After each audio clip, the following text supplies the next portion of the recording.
Ada tertarik supercar nggak nih? Aku tuh tadi di bawah agak-agak merinding, agak-agak malu, kayaknya duitnya nggak nyampe. Waduh, bisa aja. Kenapa sih seorang Mbak Wanda ini yang udah kerjaannya udah enak lah, ada jewelry, ada fashion, ada macam-macam ya. Terus udah duit udah ada, ngapain mau capek-capek ngurusin begituan? Apa? Kenapa? Sebenarnya tuh gini, justru aku tuh lebih bahagia sekarang gitu ya kan. Iya. Ketika lebih sekarang kan waktu aku untuk sosial lebih banyak daripada dulu. Aku mau percaya gini, Ruth. Aku udah sering banget ngomong kalau Tuhan kasih kita rezeki nih, titipin ke Rudy, titipin ke aku. Kalau kita gunakan for a good cause untuk bantu orang, Tuhan pasti percaya buat nitipin lagi.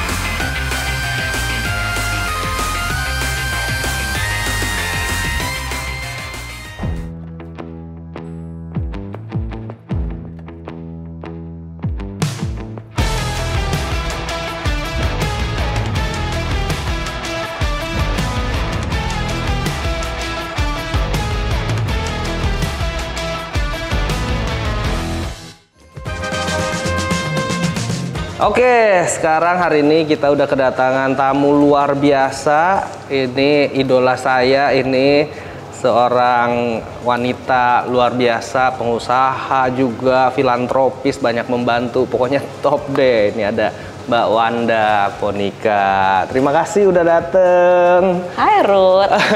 Apa kabar? Senang hari ini ketemu Sultan biar awalnya ketepak gitu. Saya Sultan PA kayaknya saya ya. Mbak Wanda, saya mau nanya-nanya dulu nih, karena ini judul acara kita Behind the Wheels, jadi itu selalu dimulai dari otomotif. Ini kan mobil Mbak Wanda, ini mobil sehari-hari berarti ya? Iya, sehari-hari. Mobil sehari-hari. Kenapa milihnya Alphard nih? Kenapa nih? Ini mobil ibu-ibu kayaknya. Nggak, jadi gini. Sebenarnya terutama kalau dulu ya sebelum pandemi itu hidup aku tuh di jalan, Ruth. Oh gitu. Zaman dunia persosialitaan eksis. Dari satu event ke event lain, event ini dress code-nya ini, terus ganti event dress code-nya lain. Jadi mobil aku tuh bahkan ada kayak curtainnya antara supir dan belakang.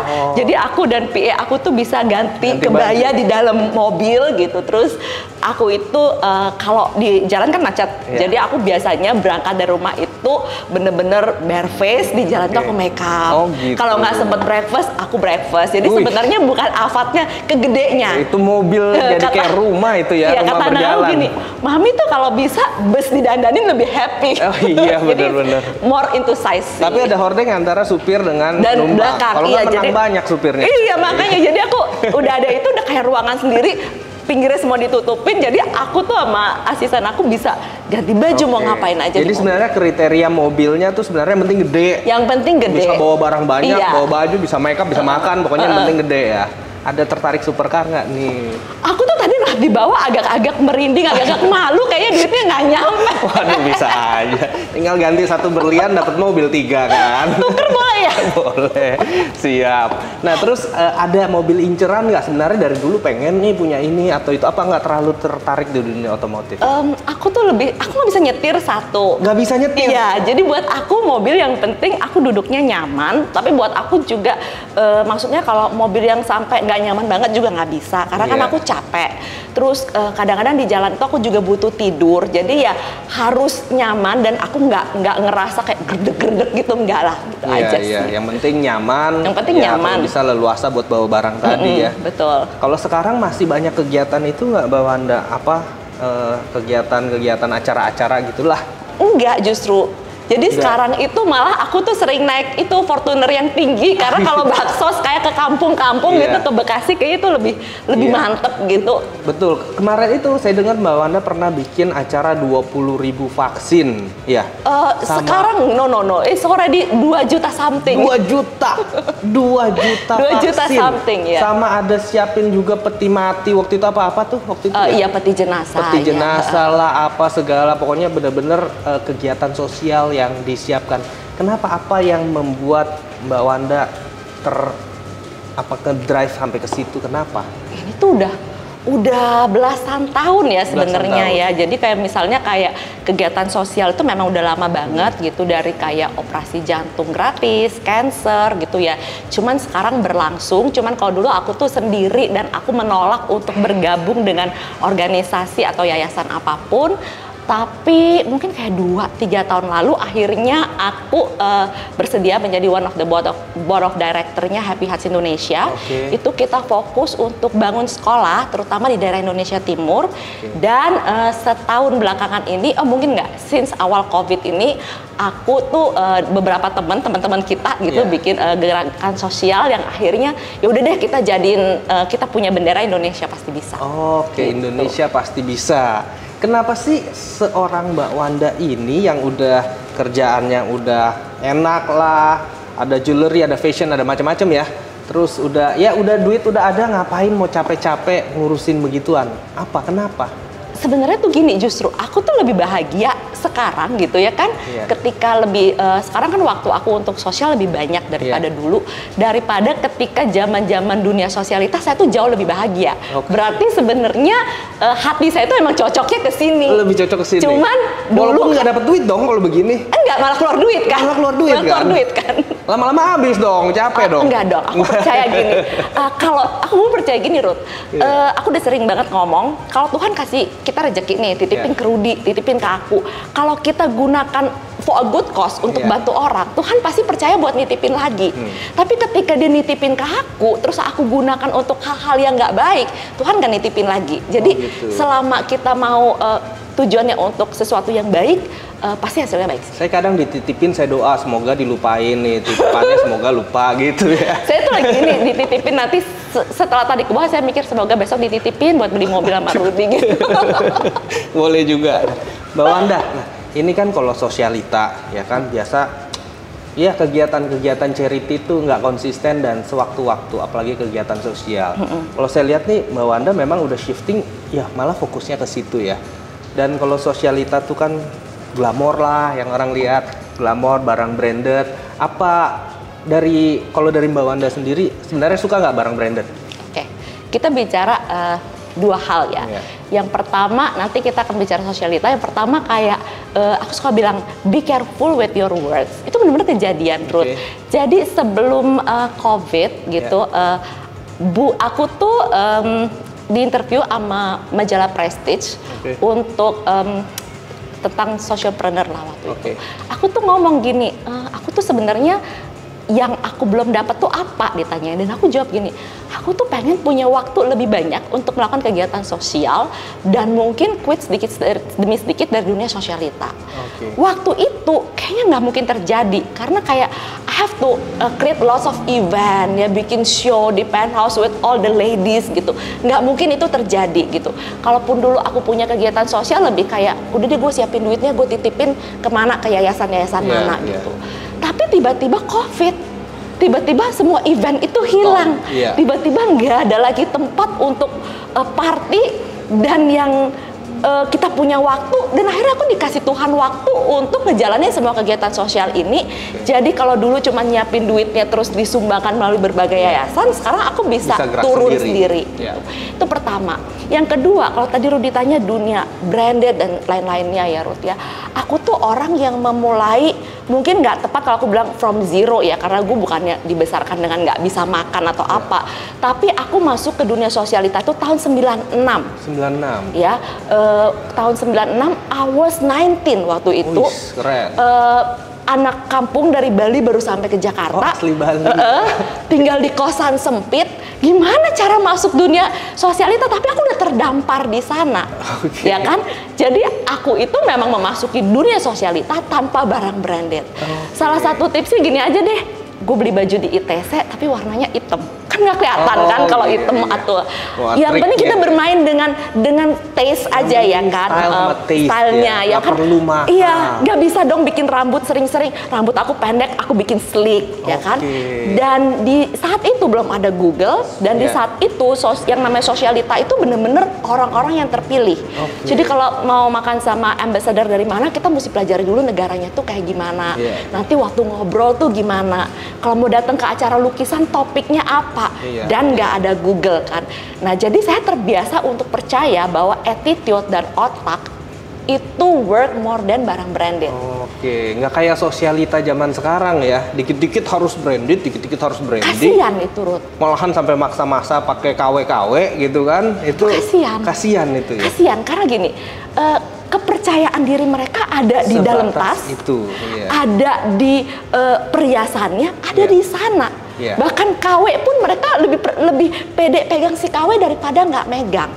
Actually aku sendiri udah membuktikan dari aku nggak punya apa-apa sampai aku mulai punya sedikit. Saat aku punya sedikit itu pun di antara semua orang yang bawa kroko, mungkin aku satu-satunya yang nggak bawa kroko Birkin, and I'm fine. Gitu. Jadi bawanya krokodil beneran. Bawanya krokodil dikira-kira gitu. Oke. Ya, jadi nggak apa-apa. Yang penting jadi menurut Mbak Wanda tuh aktualisasi diri, value seseorang dari karakternya mungkin ya. Agree. Gitu, luar biasa sekali. Nah, sekarang shifting nih dari dulu yang Mbak Wanda lihat kan kalau dari tahun 96-an kalau mau gabung ke sosialita mungkin bisa dengan pengetahuan, dengan cara ya merepresentasikan diri dengan baik. Ya kan? Kalau sekarang orang-orang tuh mau udah pasti harus ya seperti yang saya bilang tadi. Ada starter kitnya. Iya, ada starter kitnya. Punya bajunya, 1 Birkin at least. Betul. Terus bajunya harus apa gitu kan, sepatunya terus pakai bakarat, parfumnya, gitu ya. Jadi itu starter kit untuk jadi sosialita. Terus ke foto beberapa kali dan wajahnya ada di majalah lifestyle, itu udah bisa ngeklaim sosialita atau punya banyak arisan. Iya, itu dia.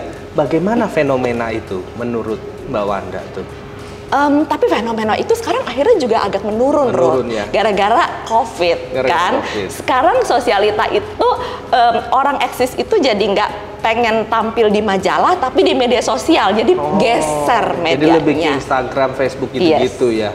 Nah kalau untuk cowok-cowok sendiri juga yang dalam tanda kutip nih mulai mau membranding diri, fenomena membranding diri supaya terlihat sukses, supaya terlihat kaya, supaya diikuti sama follower-followernya. Karena kan dunia digital sekarang promosinya nggak lewat TV tapi lewat Instagram gratis. Orang kemakan banget.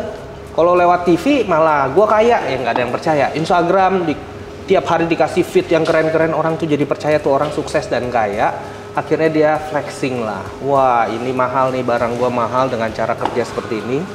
Itu menurut Mbak Wanda, branding diri dengan cara flexing untuk membuka suatu usaha bener nggak sih? Boleh nggak sih seperti itu? Oke, bukannya boleh nggak boleh sih Ruth sebenarnya.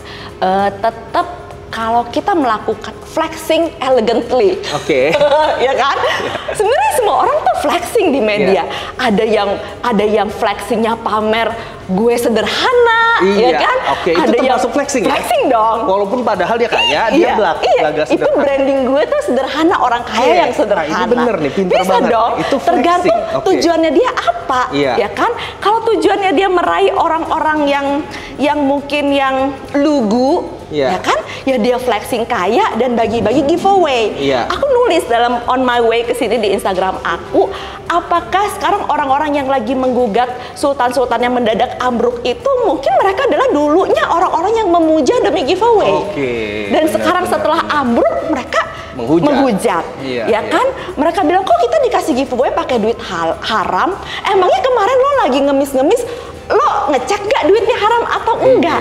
Tapi itu dia, ketika follower itu dicapai dengan cara flexing yang tidak elegan dan dengan cara bagi-bagi giveaway. Ketika kita udah nggak giveaway, ya orang-orangnya cabut, pindah ke lapak yang giveaway.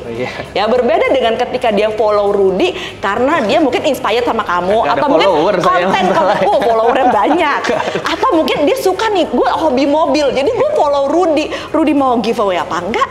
They will stay, gitu. Jadi ya flexing itu kan caranya banyak. Ada yang flexing ini juga, Ruth. Flexing bahwa gue tuh networknya hebat, ya kan? Hari ini sama si ini, hari ini sama si itu, kan macem-macem. Jadi menurut Mbak Wanda, flexing itu nggak salah? Nggak salah, asal dilakukan sesuai porsinya dan mungkin gini, bukan sesuai porsinya, asal dilakukan tidak untuk menipu. Tidak untuk menipu. Flexing untuk kerjaan nggak apa-apa? Iya, terserah. Itu part of your branding. Kamu mau kan ketika tujuan brandingnya dia dicap sebagai orang kaya, dia harus flexing. Ketika dia tujuan brandingnya pengen dicap sebagai orang yang sederhana, dia harus banyak nongkrong di pinggir jalan. Luar biasa bijaksana gitu. sekali, tidak menyalahkan flexing selama flexingnya bukan buat nipu. Bukan buat nipu, dan satu mungkin barang yang dipakai emang barang milik. Memang barang jualan. Ya sekarang kalau jualan berlian nggak diperlihatkan, mau gimana jualan, mungkin begitu ya. Iya, kayak aku selalu bilang, maaf ini bukan flexing, mama lagi dagang gitu ya kan. Tapi kan ada juga barang-barang yang dipakai flexing itu ternyata minjem, sewa, palsu, tepu-tepu lah ya. Hasil ngutang. Itu nggak boleh. Jangan dong. Jadi kayak Pak Hotman baru mau ngomong. Iya kan. Nih lambo. Jelas ya kan. Itu satu, kita tahu legit dia siapa. Kalau dihitung penghasilannya cocok sama apa yang dia pakai. Sah-sah aja. Betul. Gitu. Mungkin kalau dokter atau kalau profesor biasa flexingnya kalau kita ke dokter ijazahnya banyak, Mbak. Ijazahnya banyak kan? Kayak Prof. Renault bilang lah ya. Dari A, B, C, D ya kan. Itu kan juga flexing juga kan. Tapi kan ya memang dia ingin memperlihatkan pencapaian dia dan orang jadi semakin foto percaya. Sama pejabat penting. Ya mau pejabat penting aja mempercayakan kesehatannya ke dia ya kan. Iya betul. Nah sekarang yang lagi rame nih Mbak Wanda kan juga sebagai penggerak fashion Indonesia lah nih ya. Wanita fashion lah pokoknya. Aku bukan wanita fashion karena aku tuh sangat tidak fashionable sebenarnya. Iya. Gitu. Nah, menurut Mbak Wanda nih yang lagi rame nih sekarang Paris Fashion Week, ya kan? Ini bagaimana menurut Mbak Wanda mengenai desainer-desainer atau orang-orang Indonesia yang ceritanya ke Paris Fashion Week? Padahal bukan di Paris Fashion Week-nya, tapi melakukan fashion show di Paris, tapi disebutnya Paris Fashion Week. Nah itu gimana tuh menurut Mbak Wanda? Ada dua. Ketika ada sebuah event besar, berarti ada banyak sekali orang-orang yang pergi ke Paris. Betul. Ya kan? Mungkin dia jurnalis, mungkin dia potential buyer, sehingga ketika kita nggak bisa ikut Paris Fashion Week, sah-sah aja untuk bikin another event di sana. Betul. Karena biasanya buyer yang datang ataupun mungkin jurnalis yang datang kan mereka punya waktu senggang di luar si Fashion Week. Betul. Mungkin aja dia bisa visit kita punya show atau kita punya exhibition. Nggak masalah. Itu secara bisnis, asal tidak diklaim sebagai Paris Fashion Week. Ya, dan seperti aku juga tulis di Instagram aku juga, ketika kita ikut sebuah show ataupun exhibition ke luar negeri, kita tuh sebenarnya yang kita harapkan tuh siapa sih? Dapat market baru kan, Rud? Kalau misalnya Rudy show lah ke luar negeri gitu ya kan, ke Amerika. Kalau yang beli juga nanti yang diharapkan cuman orang-orang Indonesia juga, buat apa? Ya show di Indonesia aja. Jadi memang ketika kita pergi ke luar negeri untuk show ataupun exhibition, yang diharapkan datang adalah editor, KOL atau selebgram sana atau selebriti sana yang kemudian menyuarakan gaungnya itu ke sana. Gitu. Jadi sebenarnya nggak masalah dan malahan bagus ya memperkenalkan Indonesia di sana. Yang jadi masalah jangan menggunakan kata-kata Paris Fashion Week. Karena Paris Fashion Week itu ada trademarknya, ya kan? Dan mereka itu kita tahu ya, orang Prancis itu apalagi namanya federasi-federasi mereka itu punya aturan-aturan yang udah mereka bangun dari zaman dulu, ketatnya, terus kemudian mereka jaga, dan kita main-main pakai ya jangan sampai kemudian kita dapat teguran or something. Lebih ke sana sih. Tapi kalau membawa Indonesia ke Paris sendiri itu merupakan suatu hal yang baik menurut sebagai pengusaha ya? Menurut aku kita harus mengapresiasi apapun yang dilakukan dengan tujuan promosi, dengan tujuan branding. Yang penting caranya benar gitu. Yang penting caranya benar. Wih, ini bijaksana sekali nih. Bukan bijaksana, tapi itu sebenarnya aku tuh ketika aku nulis itu ya Ruth, ada tulisan-tulisan yang sebenarnya gue gini Ruth, kalau aku bikin tulisan aku pedes, gila, gue pasti trending, follower nambah, rame. Tapi kan pedesnya itu bener apa enggak sih? Atau cuman gue menunggangi ombak, numpang tenar? Enggak. Tapi ketika aku bikin tulisan itu, aku tuh riset dulu, aku nanya ke teman-teman fashion, aku tuh Google dulu, dan berusaha untuk bicara dalam sudut pandang yang nggak menyudutkan orang juga, karena nggak ada yang sepenuhnya bener, nggak ada yang sepenuhnya salah juga. Jadi kita nggak bisa menjustify orang ini bener atau salah. Mungkin kita kalau lagi usaha di situ juga kita mau mencoba begitu, dianggap orang salah, padahal ya kita kan mencari yang terbaik doang. Kita kan orang dagang ya Ruth, namanya usaha Ruth. Aku aja tiap hari apa orang nggak enak liatin muka gue gitu, giniin berlian gitu ya, tapi namanya kan gue lagi dagang, usaha. Anda apa aja sih jadinya? Ada jewelry, Cuman jewelry aja. Oh, jewelry. Tapi kan sempat nulis buku. Penulis enggak, juga. aku tuh dulu kerja waktu aku SMA, aku itu kerja di Bali Post Group, anak perusahaannya, khusus jadi redaktur di tabloid untuk anak-anak remaja. Oh, jadi bisa nulis juga memang ya? Memang background aku nulis. Oh gitu. Keren. Terus baru buka jewelry tahun berapa itu? 2008. 2008. Oh, berarti 15 tahun ya? Iya, cuman sempat rebranding dan setelah COVID ini juga aku bilangnya Wanda House of Jewels 4.0 karena digital banget. Bisnis tuh switch banget kan, Ruth. Mau masukin ke dunia NFT mungkin metaverse NFT. NFT itu belum ya, menurut aku terlalu euforia untuk aku masuk sekarang. Tapi bagaimana Wanda House of Jewels ini aku sempat pingsan sih begitu kejadian COVID gitu ya kan. Waduh, gimana gue? I think semua orang juga takut nggak sih kamu, Ruth, waktu itu, Ruth? Iya, jadi kan kalau dari kita sendiri awal COVID, karena kita ada beberapa cabang di mall-mallnya tutup 80 hari, kan? 82 hari memang susah ya. Tapi ya sekarang udah picking up. Tapi penjualan jewelry sendiri sekarang naik. Nah, jadi balik lagi, jadi sempat shock juga waktu itu, dan mungkin waktu itu akhirnya aku menggunakan waktu aku untuk full sosial. Jadi waktu itu target aku cuma satu sih, menjaga keep my mind gak jadi gila ya kan. Jadi aku ngurusin yang namanya cari APD, donasi semua full time sampai terus aku udah sampai satu titik aku mesti gimana gitu. Dan teman-teman bilang, kenapa kamu nggak pakai platform Instagram kamu untuk bisnis? Dan aku bilang, enggak, gila, gue malu kok gue dagang di Instagram gue, kan dari dulu tuh kayak Instagram gue idealis banget. Tapi kan namanya orang udah kepepet kan. Beberapa teman yang deket bilang sama aku, udah coba aja. Akhirnya aku coba live IG, aku coba bikin promosi my jewelry di sana. Walaupun waktu itu aku mikir, apa mungkin orang mau beli luxury goods itu secara online. Aku tuh dulu selalu punya pikiran bahwa ketika kita mau beli barang mewah, itu kita pasti expect nggak cuma beli barangnya. Ketika orang masuk ke prestige motor, dia expect disambut Mbak Raja, ya kan, menikmati showroomnya yang bagus. Kemudian dia enjoy milih-milih di sini di antara banyaknya mobil. Itu juga yang aku dulu pikirin. Orang mau datang ke butik aku di PI, mau duduk, mau di-serve, mau ngobrol. Tapi rupanya ketika when they have no choice, ternyata mereka mau belanja secara online. Mau aja ya. Iya, dan tapi tetap ada beberapa trik yang kita pakai untuk memberikan online experience yang berbeda untuk luxury business gitu. Jadi kalau misalnya biasanya orang ketika barangnya datang, aduh kecewa, kok lebih jelek daripada fotonya. Nah, di Wanda House of Jewels ini banyak banget yang testimoni ke kita, wah ternyata barangnya datang lebih bagus daripada ekspektasi kita. Karena memang kita jaga quality, kita maksudnya nggak berusaha tampilin foto yang kayak terlalu banyak edit-edit, digedein di zoom, enggak. Dan kita juga punya tim mimin yang kita bilang gitu kan, kadang-kadang orang kalau mau nanya jewelry itu sama kayak mau nanya mobil, udah jiper duluan. Padahal sebenarnya pasti tahu, oh harganya cuma segitu ya gitu. Nah, kita kasih tim mimin yang lebih friendly. Keren gitu banget sih. nih, visioner sekali. Bukan terpaksa. Ini kan terpaksa kan itu. mau tutup 80 hari kata Rudy. Terpaksa itu kan membuahkan hasil yang luar biasa dan jadi lebih bagus, lebih kompetitif. Mengalahkan ketakutan kita sebelumnya. Keren banget. Oke, Mbak Wanda, nih hidup pencapaian udah banyak. Kira-kira ada apa nih yang lagi pengen ditargetin lagi, yang pengen dicapai? Aduh, pencapaian aku mah masih jauh banget, Ruth. Sebenarnya pencapaian itu kan gini, tergantung kita compare diri kita sama siapa. Ya kan?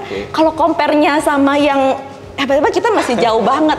Yang masih dicapai ya banyak, tapi kalau di umur... Apa sih target 5 tahun ke depan yang pengen dicapai deh? Ayo, apa? Pengen itu, anak aku lulus sekolah, terus aku mentoring mereka untuk bisa menjadi pengusaha yang baik. Kalau udah seumuran aku gitu kan, anak udah umur 20 something ya kan, pikirannya ya gimana anak-anak kita besok bisa jadi orang yang tangguh. Like aku baru ngomong sama anak aku bilang sama Brandon, mami itu bukannya jahat sama kamu kalau mami itu keras ya kan, tapi mami besok nggak mau anak dan istri kamu hidupnya susah gara-gara kamu nggak tangguh. Ya kan, coba Rudy nggak tangguh, pasti istri nggak bisa beli krokom lu kan, karena kamu tangguh istri bisa shopping. Waduh, siap. Luar biasa sekali Mbak Wanda Ponika, waktunya terima kasih. Ini pengalaman banyak yang diceritakan, banyak juga wisdom ya. Waduh, ini wise Pasti sekali. Aku nggak wise. Aku bilang aku sebenarnya lebih ke jutek sih. Oh, jutek ya. Iya. Oke, jadi pesannya salah satunya adalah flexing nggak apa-apa, yang penting dipakai untuk bukan buat nipu. Yes. Gitu ya. Lalu yang kedua, Dan barangnya milik sendiri ya. yang penting barangnya milik sendiri. Terus flexing itu dijalankan secara elegan lah, walaupun memang punya dan mau jualan juga jangan yang bagaimana. Yes. Gitu ya. Terima kasih sekali Mbak Wanda Ponika kehadirannya. Thank Semoga you, ini bisa Ruth. memberikan inspirasi buat teman-teman nih yang suka flexing aneh-aneh ya. Rudy nggak pernah tapi ya. Nggak tahu juga Nggak tahu ya. Takutnya pernah saya lupa lagi. Ya. Tapi itu manusiawi kok. Bahwa sekali setiap manusia pasti ingin flexing. Gitu ya. Iya. Oke, siap kalau gitu. Makasih Mbak Wanda. Thank you, Ruth. Thank you.